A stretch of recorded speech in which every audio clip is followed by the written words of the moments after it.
Hello, everyone. This is Tijen Genco.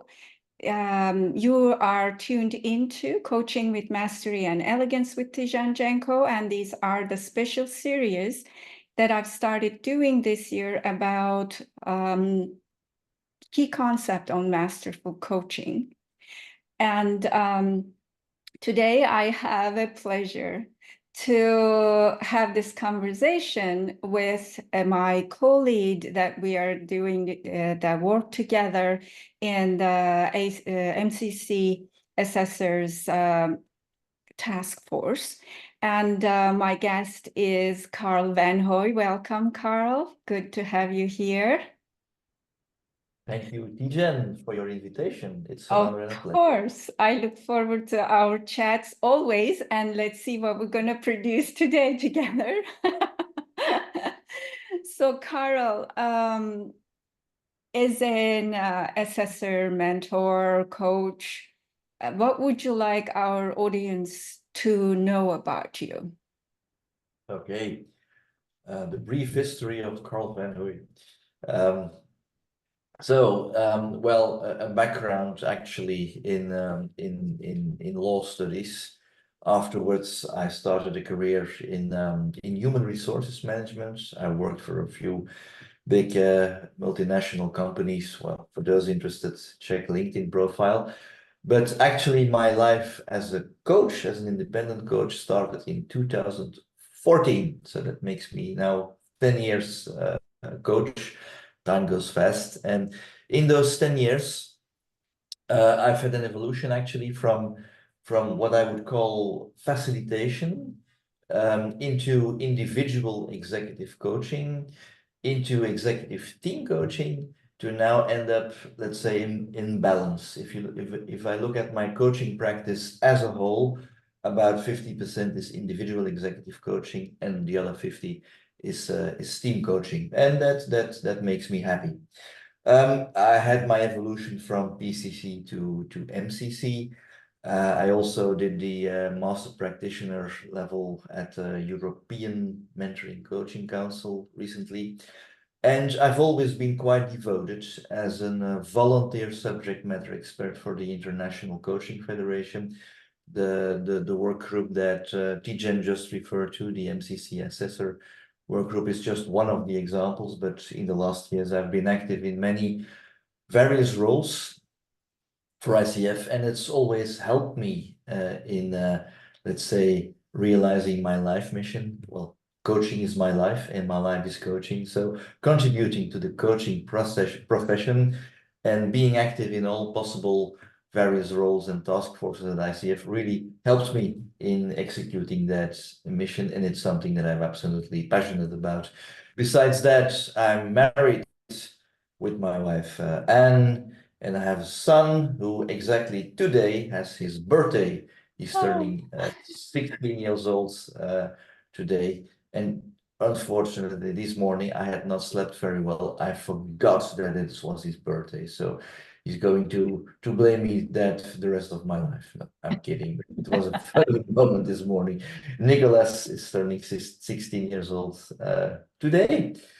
And during the pandemic area, because, well, there were lockdowns and there was not so much to do, I also co-founded together with a Greek colleague and an American colleague a global program on the new ICF team coaching competencies. But that's in a nutshell, I think. Yes, what Karl van Hoey so far has been doing and who he is. Absolutely. And I think it's bigger than a nutshell, but thank you. Yeah. Well, Sorry. happy birthday to your son. No, that's good. That's lovely for our audience to understand. So you and I had many discussions about this, but share with our audience that what does masterful coaching mean to you? For me, masterful coaching means that there is not so much difference anymore between how you coach and how you are.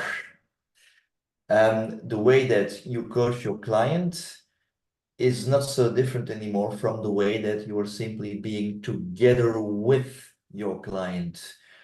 It is about a momentum in time where you come to the full, and I would almost say physical holistic integration of team coaching competencies into a way of being where you intuitively, spontaneously, without actually a lot of thinking, and very playfully manage to lead a coaching conversation with very simple questions, with a very simple but very powerful presence, and inspiring the client to really explore and dive deep into the ocean of his identity and value system, um, uh,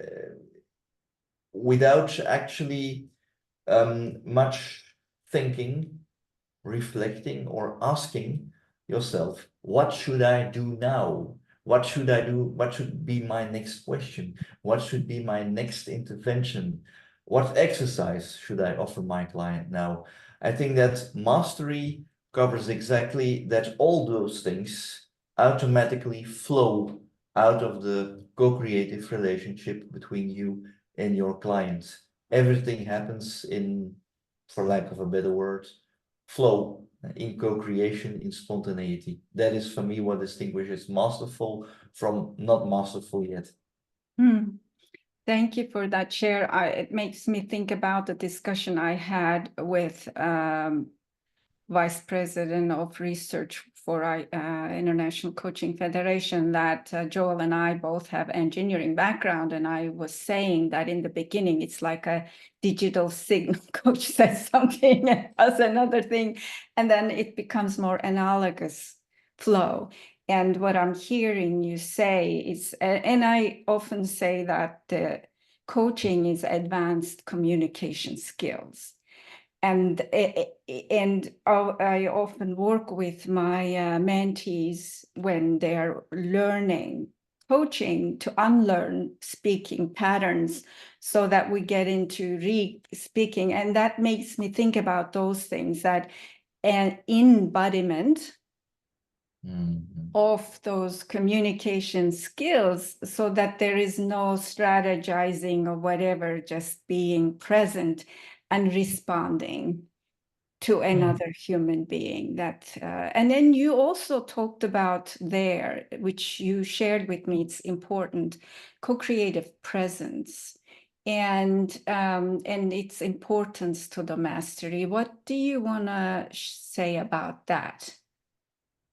Well, it's actually my own interpretation of what I learned in 2017, yeah, from one of my mentors, Mr. Alan Seale, from, I believe, Northern America. He created a framework on transformational presence. Now, my personal interpretation of that framework is more about co-creation than it is about transformation.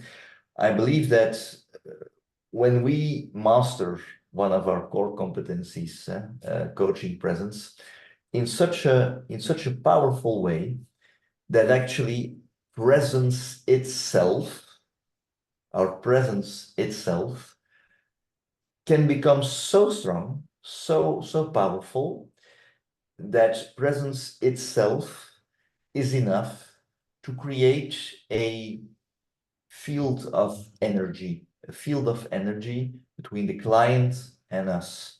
And in that field of energy, I often experience that clients, well, basically starts coaching themselves. So when that field of energy is present, it touches me that I honestly do not have to ask so much questions anymore. Just one well-placed, open, powerful question from time to time, and the presence itself and the energy fields itself actually are taking care of themselves, and they provide a place, a space where the client actually starts yeah, coaching and growing themselves. And that is what I call a co-creative presence. Not so much anymore co-creative conversation, but co-creative presence. That has, for me, one of the most important foundations on my way to MCC, because the shift I had to make is that the transit, the transformation from conversational modus into the modus of being fully present, where you start using your entire body as a what I could call some kind of organical antenna that is capture everything that is happening within that field of energy. Lovely.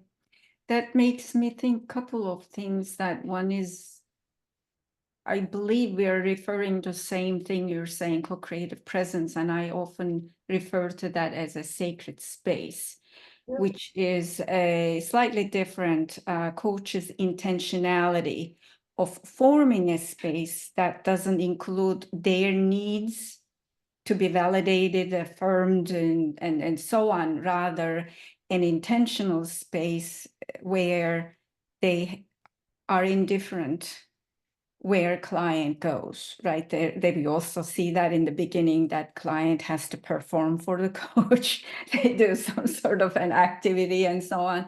So, but in yours, there is also coach's self participating in, as I understand, your co-creative presence.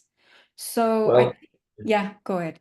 The way what I've learned from this co-creative presence is that presence itself, the way we are present in itself, is an act in itself. So simply being present alone is enough, more than enough, to initialize change processes, is enough to have impact, is enough to change contexts. So simply being present in a room somewhere and saying nothing at all, that in itself is enough to change a client, to change the context, to change the shared common and consciousness, to change energy, whatever. And well, that awareness I did not have yet before 2017, but it started growing from that moment. Yeah, that's lovely. And again, I'm referring back to the conversation I had with Joel, that we were talking about the silence and the void. And I think that's what you're also talking about, that so much so the world cultures in its entirety now, affected by the idea of we receive value or produce value by acting. But in action, the creation of space and a void actually allows the creativity find a space to express itself, right? The music happens in between the notes. If there is no space, there is no music. And that's such a beautiful concept to share within the masterful coaching. And I think that it will also be helpful for us to talk about that, what needs to be happening in that presence so that the co-creation from presence from the coach is not influencing the space in any way, so that the client's participation actually determines their faith in it. What would you like to say to that? Well, I think that when the coach finally decides, now here I should ask another question, or here I should maybe interpret something that I just feel coming in, and I want to interpret, summarize, and give that back to the client. Very important is the way that the coach formulates that. So when you've been listening and simply being present for 10 minutes, client has been talking and talking and talking and talking. At a certain moment, I can start sensing, I'm choosing in the moment that here we may need to come to a point of summary. And then I say, the client, allow me to take some time here to share with you what I have felt coming in during the last 10 minutes. So I'm going to give back to you what I felt coming in. Please, by all means, don't take that for true. Correct it, adapt it, modify it. The only purpose of the intervention is just to check, to double check whether I've very, very carefully understood what's been happening so far. So that is usually the way that I take over the space for a while, and then give the space back. That's a way of, let's say, verbally checking in again after having been present for 10 minutes in total silence. Other ways are, of course, to be very careful for non-verbal things that I could do while being present. And it's like doing things like that. That is probably not rather suicidal for the safe space. What are you talking about? Yeah, exactly. So what I'm hearing is the way your path into that is to be conscious on the space creation and in your improvisation of your conversation to know when to step in, right? And then offering spaciousness in whatever your offering is. And this is where I talk about not choosing a side in a way that presented in a way that, okay, the client feels like, oh, all right, I think that I can actually totally refuse this, even as a people pleaser, and then feel okay about the coach is not going to feel upset about me. That actually, as you mentioned in the beginning, takes a lot of years of practice for some of us, right? As a meditator, over 25 years that I learned, and an energetic practitioner, I've learned to be very conscious about what I bring into the space. And what I take from the space too, right? Because every client session is changing us. And we need to be careful about not doing our process of change within the session and but also move along with it. So what was and what is your pathway in developing, and your words of co-creative presence into mastery?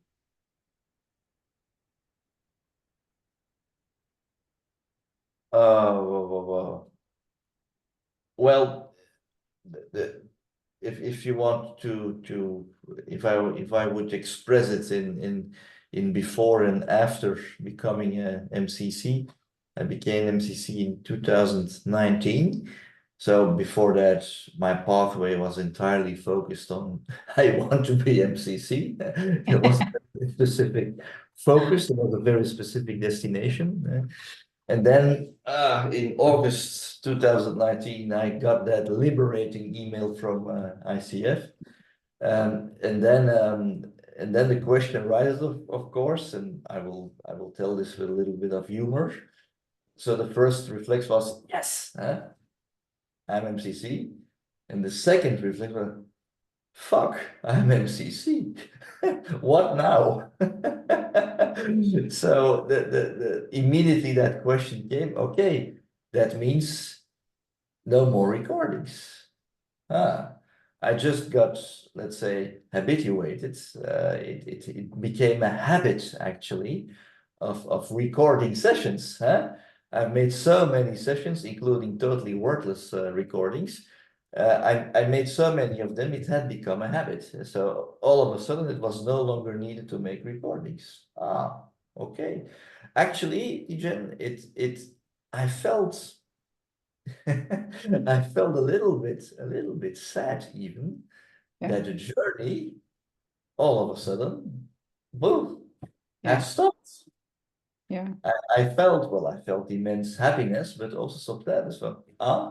Okay, so that's it. Bon, then what now?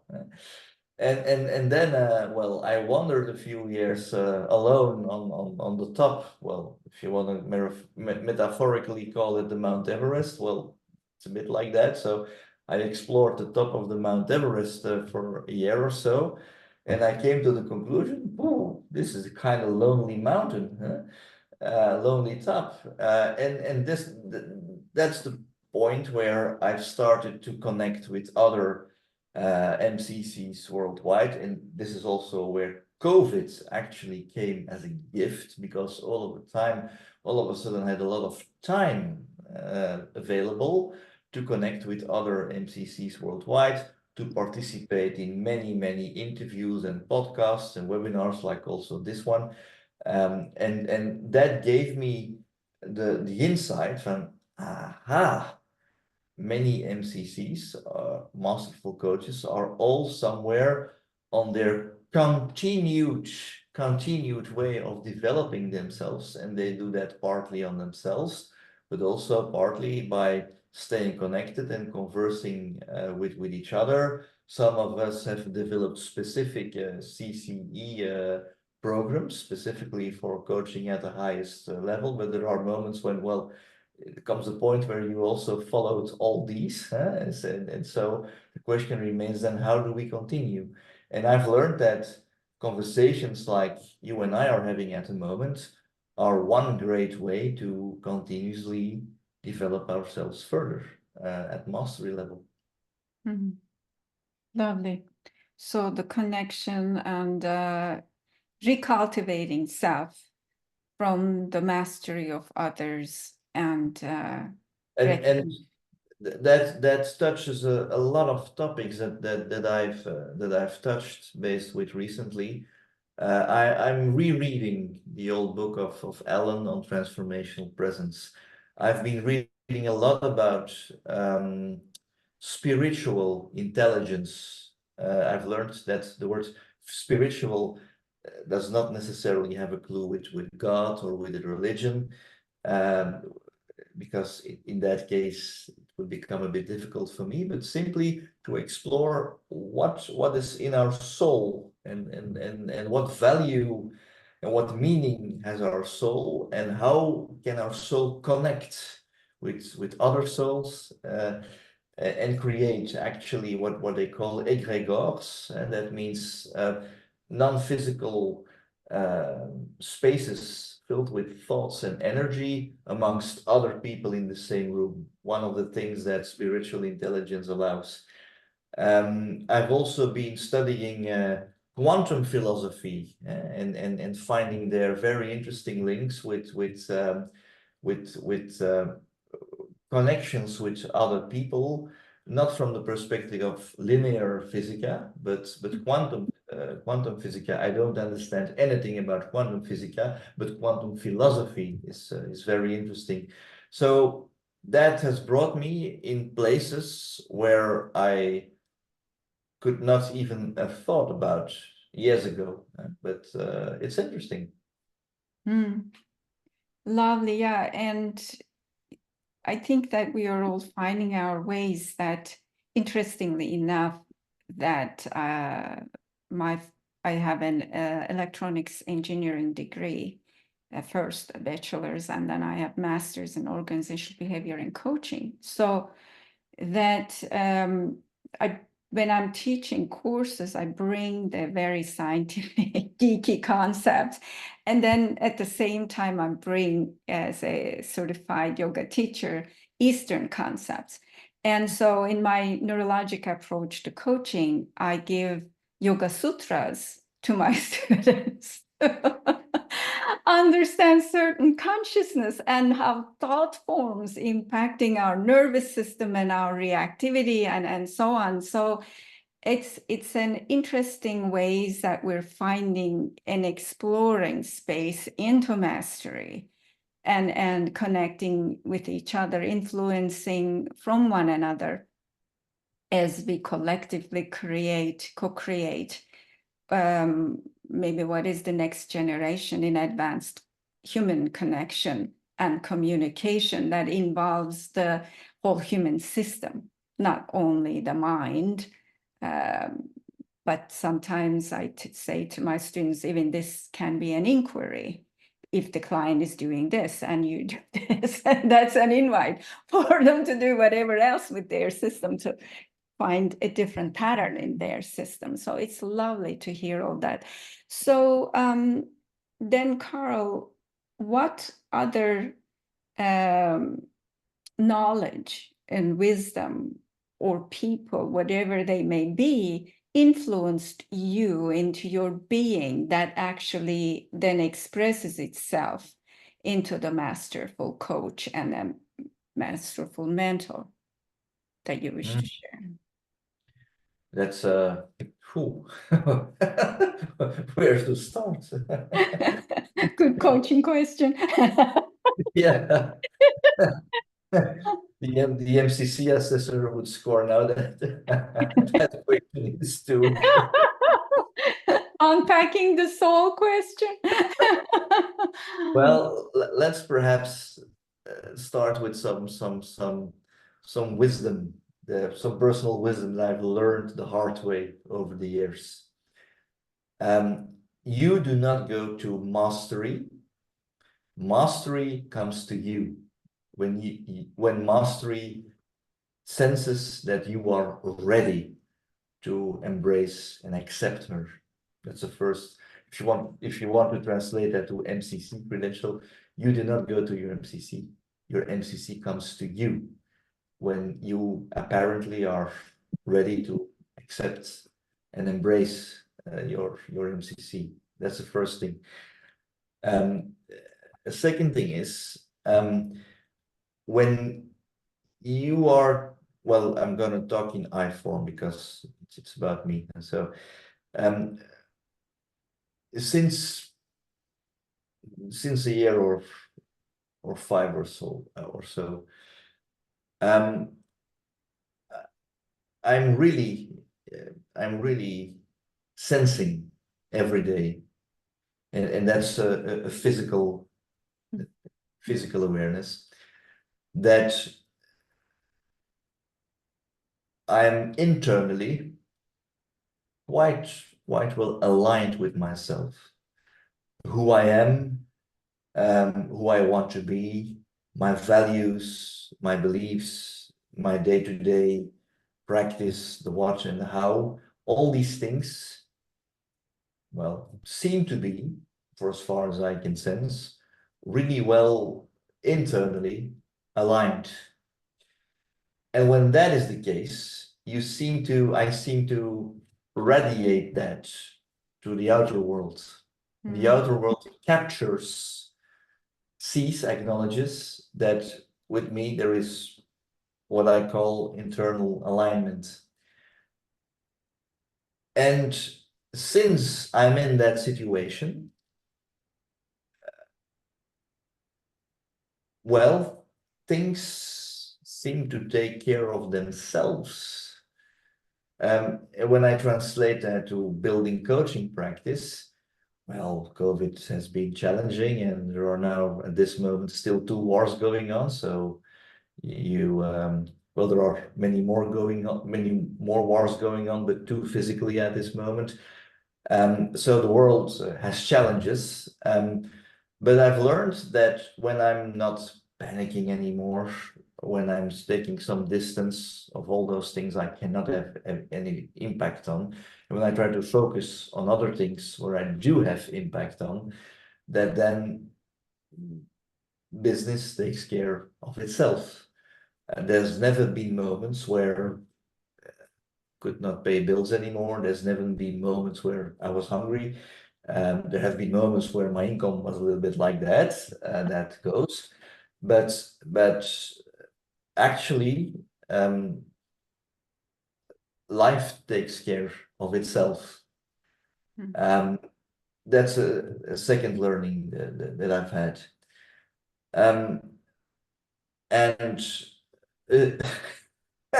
a third one, and this may not be so beautiful.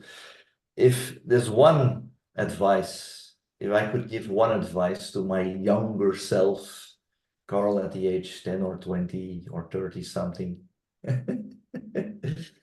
it would be to use the word fuck off much more frequently and from a much earlier age. I've been way too much a pleaser, I think, towards certain people, towards certain circumstances. I would not do that now anymore. And the fourth lesson for those coaches considering to go for MCC, I've learned that there's actually just one important, valuable, key question, and that is, how important is it for me to become MCC? And if the answer to that question is undoubtedly very important, well, then it seems like your journey to MCC has started. If it's just for clients or for more business or for higher fees, forget it. Most clients don't give a about it. And well, that's some personal wisdom I've built when it comes to people that were inspirational. Well, usually those are not world famous people. Those are people that have been close, my intimate circle of leaders, friends, family members, and so on. Really people who have gave me some sharp insights, some sharp life philosophy. One of my ex-bosses still is a very good friend of mine. I have regular conversations with him, and she keeps on inspiring me. And the wonderful thing is that person is not an ICF coach. He's not even a coach. So he allows himself to share with me whatever comes in his mind without a protective safe space of ICF coaching. Well, that has its own space and benefits. But what I'm hearing is that I often talk about this also, that there is the Greek concepts of time, the chronos and kairos. The kairos, as I explain to others, like the moment where the surfer waits for the wave, becomes one with the wave, knows when to get on it and get over it. Otherwise, they will be hit on the head with the surfboard and all that. So I think that the first few of your learnings were about that, understanding and then appreciating and sensing when the time is and how to partner up with that time towards the harmonic production and bringing self into harmony with the rest of within and without to produce harmonic results that then the universe will co-create, right? That's where I talk about it, partnering up with the universe. And That's very, very interesting what you say there.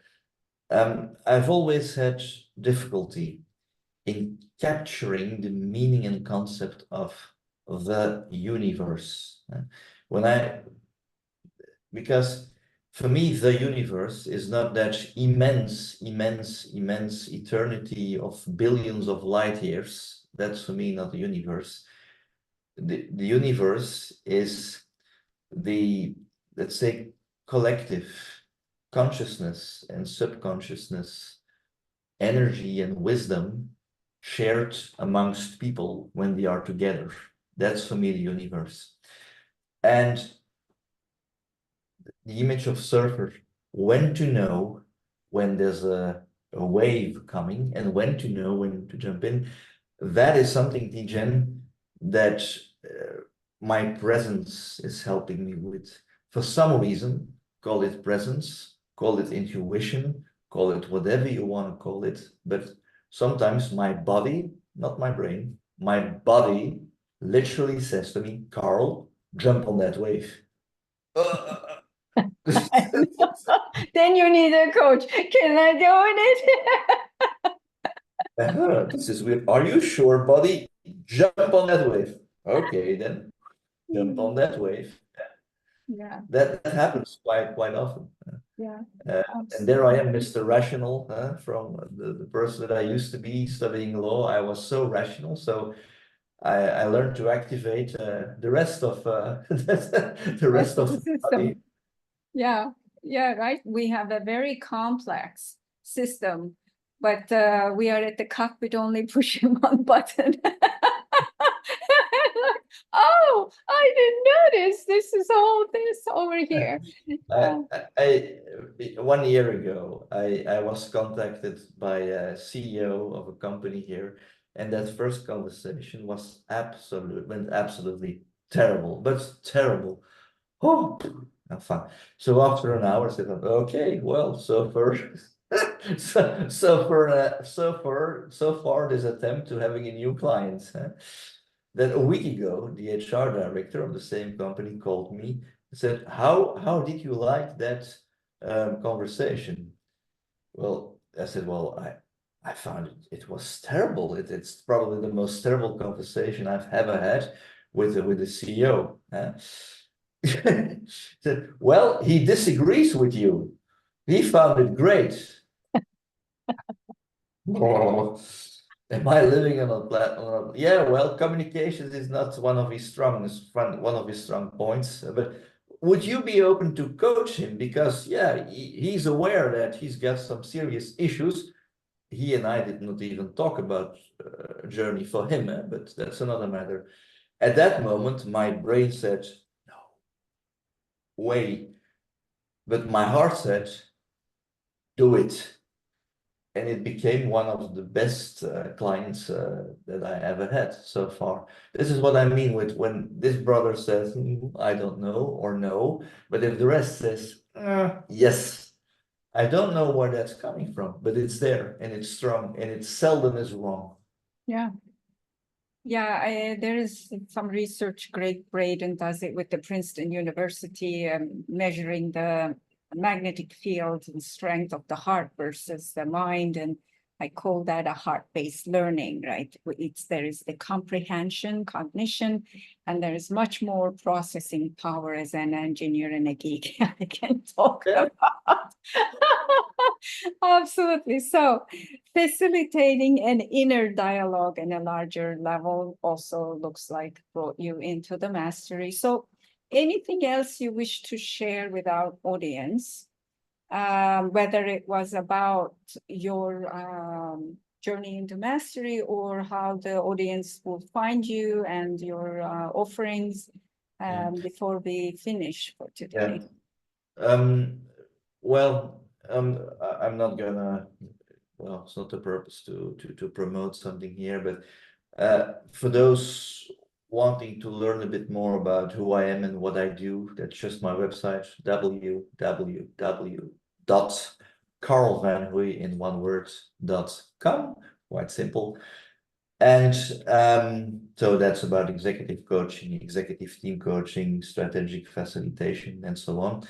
And then what particularly for other coaches, there is www.teamcoaching.global, and that's about the program that I talked earlier about. That's a child of the COVID period, where I got the opportunity to co-create with two other coaches a global program on team coaching.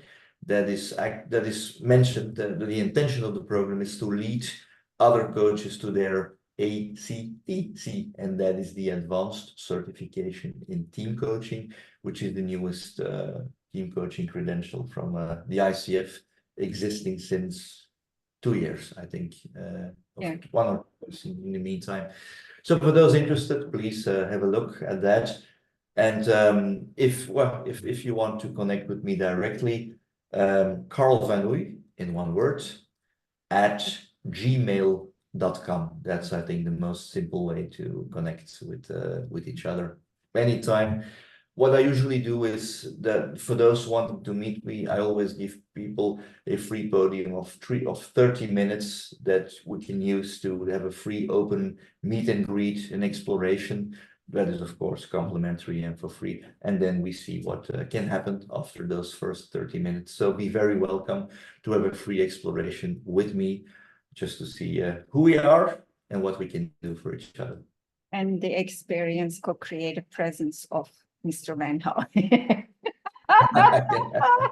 Absolutely. Well, thank you, Karl. It's been a delight having you here. And for those of you who are catching on, and if you missed us in the beginning, this is Coaching with Mastery and Elegance with Tijen Genco, Masterful Coaching Series. And if you liked what you heard, consider subscribing to us and leaving us a feedback. Thank you for being with us today.